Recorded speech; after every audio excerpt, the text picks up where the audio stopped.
about a year ago when the Annette Young, when they came into her home. That upset me. That was unnerving. And I called Jeanette and I said, we got to do something about this. This is just intolerable. We got a black mayor, we got a female mayor. This can't happen. So we did a little research, and the research showed there was 6,300 and something such cases over the last 3 years. They were all on black women and Hispanic women. There were no white women. There was no North Side. I was infuriated. So we began to organize women. It wasn't black women, white, it was women.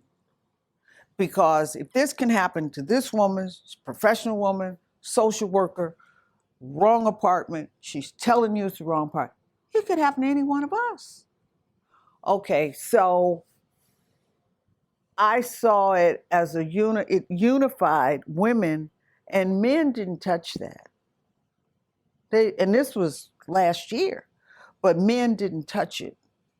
But it became a woman's thing. And we went to the police and got policy changed and so forth. And it was like, I'm not doing no 10 marches. You all gonna do this now.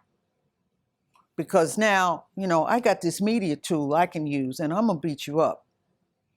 And we got it done. And it wasn't long. It was about 30 days, maybe 45. Wasn't long.